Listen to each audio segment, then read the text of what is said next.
Hey guys, welcome back to another episode of Aussie Farming in Philippines. Well, it's 4 o'clock and it's been a little light shower. How lucky are we? Well, what is life like after mama? Well, pretty slow actually. It's like the whole mama was a big part of the farm, and everyone loved mama apart from Chicken Eye. Everyone loved her, and it's sad that each time you come here now, you know, there's no mama. Oh dear, seriously. So, what's your days like now? So, I'm up at 5 in the morning, and I come and feed get the three amigos fed while I have a coffee, get their bottles hot, feed the three amigos, get them done, put them back down to bed. They're okay. Then go and do the other little piggies when they're ready. Now, normally they didn't start this morning until about 6 o'clock, so I don't come and feed them until they're calling out. So that was at 6 o'clock. So I got all them fed. You fighting again? Hey, stop fighting. Geez, they're a big size, guys. Seriously, they're a big size. Big size. They only make the noises when they hear you. But if you keep quiet, then they're okay. So they get fed at 6, then it's a matter of pressure cleaning down this morning. So pressure clean from the start all the way through, all the walls, the floor, everything, handrails, everything all the concrete gets pressure cleaned down, the whole lot done. Once that's done, then it's feeding the little babies at 6 o'clock. And then it's a matter of pumping with the disinfectant spray, the whole lot. All the ground out to here gets all done, the pathways, all the walls, handrails, everything that we touch gets sprayed. Even the poles here get sprayed from when we put our hands on those. Everything gets sprayed. So that's all done. Then while I'm pressure cleaning down, I also give them their little bath. So that's pressure clean the little bastards. They run around like little bitches, you know, like, don't take me there with you, no. You know, they're fucking hilarious. When they get wet, the little ones, I'll do a video on tomorrow morning. When they get wet, seriously, they're like little gay boys running around. You're like, you know, like fucking, seriously. Well, once they get older, they just love the water. You know, pigs love to be clean, and they'll actually come up to you like, Mama, she used to lay down on the side, so you could actually get all the titties wet and all that stuff, and you know, they actually lay on their side and they turn around for you. They actually love it.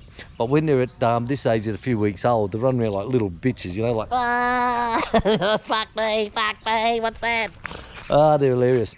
The three amigos, the little ones inside, what I do is I wash them underneath the tap. Because they're in their bath, in that tub, which Phil Billy brought with him, with all these t-shirts and all that stuff, that will come out. I'll pressure clean that down, dry it down. They get all new rags put inside.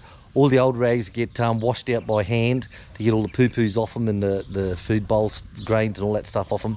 And then they go into the washing machine to get washed. Then they all go onto the line. They're ready for tomorrow then. And once the new ones, the three amigos come back, put the new bedding in for them. That was yesterday's been cleaned. And then I wash them underneath the tap and give them a good scrub, because they got shit on their heads, and you know, they're just, because they're in the box, you know, they're sleeping in on, they're shitting on it and all that stuff. So I give them a wash down by hand, and they're like, ah! But then they come through and they're like, rinse them down, dry them with a towel, I put them down on the ground, and they run around out here for about half an hour. And they're all happy as we say, happy as pigs and shit. So that's how that happens with that. Then of course I go back onto the all the chickens, getting all the chickens done. So I've got lots of younglings at the moment, and their mothers I've just taken out from them. It's going to be a bit dark in here. Had to put all their feed trays under cover because of the rain. Hey, Big Red. But I've taken the mothers out of here. I've taken all the young ones out of here and thrown them all into one. This you probably can't see too much because of the light. So they're all in here. There's still younglings in here with their mother. There's still younglings over there with their mother. And once they get older, then they'll go into the tractor, and they get to feed on the grass. And I'll just move them every day, change their water, change their feed. But they're on baby chicken feed starter at the moment, and that's got all their vitamins, their minerals, their all their stuff, stop them getting flus and colds and all that stuff. Turkeys are very quiet. Like I said, we haven't had much since we sold sold the mother of all her babies, which we gave to Michelle, little girl. There you go, him.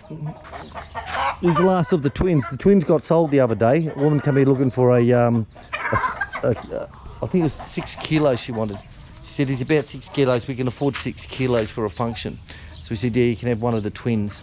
So we weighed him up and it was actually 5.9 something. So it was pretty close to 6 fucking kilos.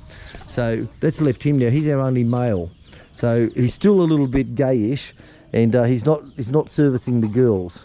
But when they were twins, they always stayed by themselves with Big Red, because remember, these two were raised by Big Red.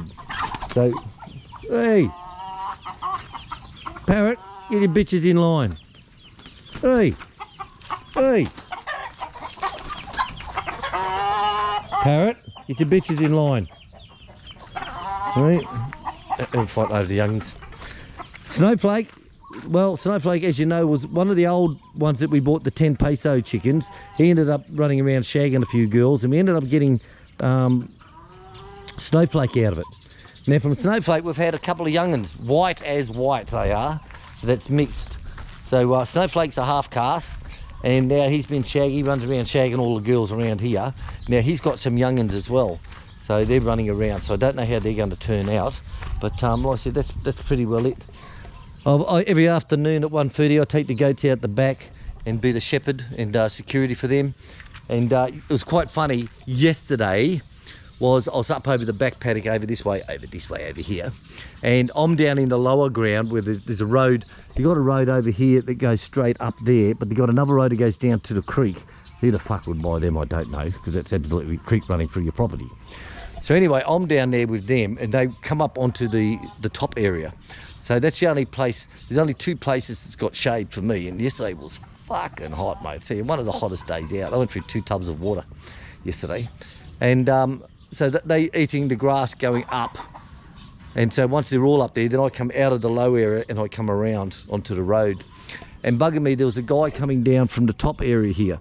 And it was only about, probably would have been about 50 metres from me when he noticed me, and was heading straight towards us and the goats. And he seen me, and he done an automatic left turn off the road to go in through the land sites. But the grass is like fucking, waist high. It's pretty high, and of course, him being Filipino, only 5 foot tall, it's nearly over his fucking head, So he only goes in about 2 metres, and he realised, oh, well, this is too fucking hard for me. So he turns around and comes out, and he has to bite the bullet. He's got to come down, that extra 30 metres, come down towards me, and go around me. So he does. So he goes around me, gives me a nod, old fella. He heads down across the back over here, and he goes down through the creek. There's a little bridge across the creek over here. But then he walks that side of the creek all the way back up here again. All the way up here. And I said to the chick, he's come from that area, and now if he was heading back there, he would have gone exactly the same way he would have come from, if you know what I mean. Because why walk all the way down to where I was with the goats, go across the creek, then walk all the way back up again, which is 3-4 times the distance. So chick said, that's the 2nd time now. And I said, yes, darling, that's why we have to stand here for security on the goats, because they will get stolen. Yes, and I know people are going to say, oh, the Aussies accusing the fucking locals of stealing stuff. No, because there's fucking foreigners. Foreigners are stealing the fucking avocados up the back. Fucking foreigners. Fucking Australians too, I bet you. Bastards. Fucking bastards. So tomorrow I've got to go in for another CAT scan, and hopefully they'll get the reading right this time.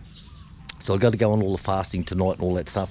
And you've got to take your own water bottles in with you. They have nothing in the hospitals here, mate.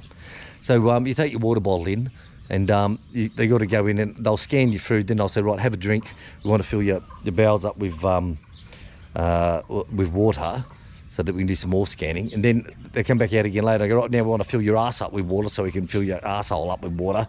And I'm like, thank fuck you, give me the drink, the water first, not the fucking asshole first. I'll be like, tastes a bit shitty, doesn't it? You're shitty water. So I've got to do that tomorrow. So we're going into town to get that done. And I think if the weather's fine, we're going to be spraying the Panabo block, because that's a fucking jungle. The bananas are back to full growth again now, and the grass is like, fuck me, shoulder height.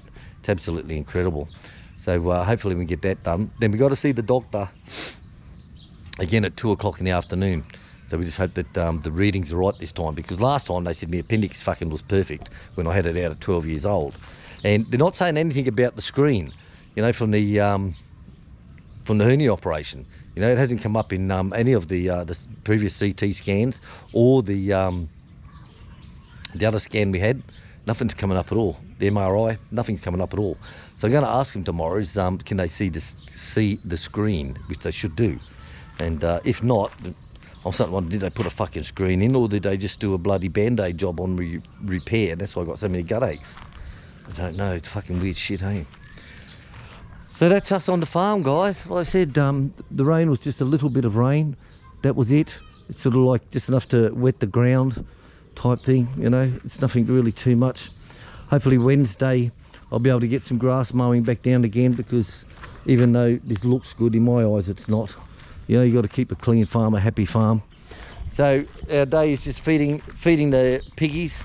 Now they're about now every 3 hours, except for the 3 amigos. They're like every fucking hour, them little bastards. And they don't drink much. So they're about every hour. The other guys over here like to settle down now because I walked away. They're like every 3 hours. Now I'll give them a feed before I go to bed tonight. They'll have a feed around 6 o'clock. I'll have another one around 9 o'clock. And I'll do that days with Chick. It's easy with 2 people. I'll go to bed then, because I'll do anything after midnight. And Chick will come out and give him another feed at about 11 o'clock. She'll wake him up and say, look, I'm going to fucking bed, get out of here. And then she'll sleep right through until 6:30 in the morning. She does. And I'll be up again at 5, and I'll do the same routine again. So I'll feed the 3 little amigos, and then I'll wait till these guys wake up, and maybe around 6 o'clock, like they did today, because Chick's weaning him now onto the piggy pellet starter shit, whatever it's called. They're onto that. So they're getting some decent sized chunks coming out of them, I tell you. Before it's like these little rat droppings all on the floor, you know, then it just gets bigger and bigger and bigger until it turns into fucking big bastards. So that's our day on the farm, guys. So I said it's pretty quiet without Mama and Precious sausages. It's pretty quiet, but like I say, life goes on. If you have a farm, you got to remember, okay, don't let your dream die. If you want to do it, do it. There are things that come as part of that. Death is a part of it, you know. And like, you don't want to be like them pussy fucking professional farmers that say, oh, I can't raise pigs and see them go to slaughter. Well, don't be a fucking farmer, dickhead. Like, fuck me, that's what it's all about, okay? There were no supermarkets. You grew your own pigs, okay? You raised your own pigs. You killed them, you butchered them, you ate the bastards. So why have a 50-store fucking piggery and go to the market and buy a fucking pig? You know, buy your, I'll have some pork belly, please, and give me some fucking pork ribs as well, and give me a bit of cut up pork for me adobo. You know, when you got a 50 pig store, fucking you don't want to kill your own. Oh, I don't want to do that because, you know, I'm a big yeah, fucking wanker, dickhead. Right, so that's all I've got to say about that. So I'll say, having a farm, guys, there are ups and downs. You know, you got to expect death. You know, like you get it on your chickens, you get it on the turkeys. Some days I've come up here and there's been a fully healthy chicken dead up on the lawn here. So I'm guessing only it's got hit by a snake.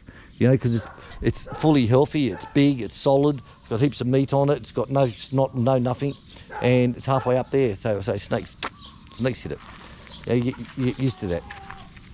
You know, you lose some pigs. Well, that's part of it. You know. It lost a lot of money. We lost probably around 60 grand, you know, probably more, 60, 70 grand. But you don't look at it as a money value, you know. It's just like, oh, well, it's bad luck. You know, put your hands above your head, build a bridge, fucking get over it.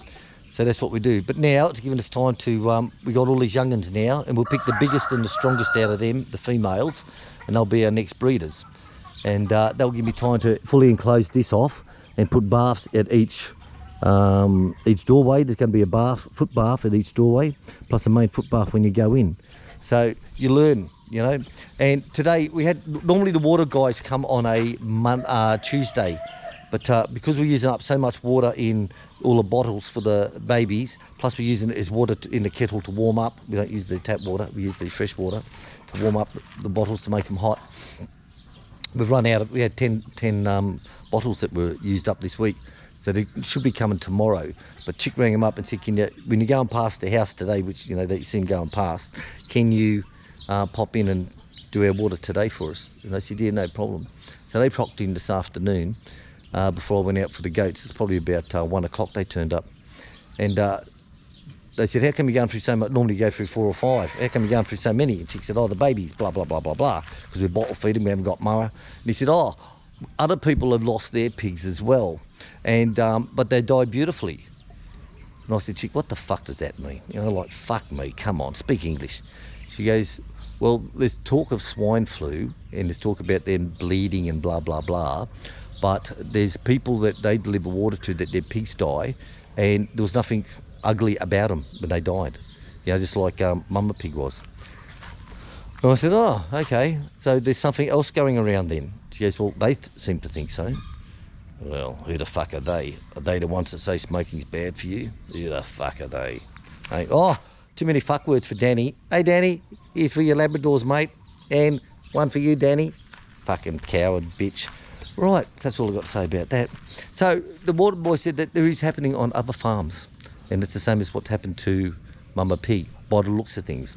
Now, the results, blood results aren't coming back who knows how long. They haven't even submitted the fucking things because there's a flu going around with all the ducks who have the, you know, all those duck eggs they fucking eat. Oh, yuck! And there's a flu going around with all the ducks at the moment. So they're taking samples from all the ducks and they want to put the duck samples with our pig samples and send them to the lab. So where they fucking send them, who knows? Like, fuck me, you know, like, is this a modern world or is this a modern world?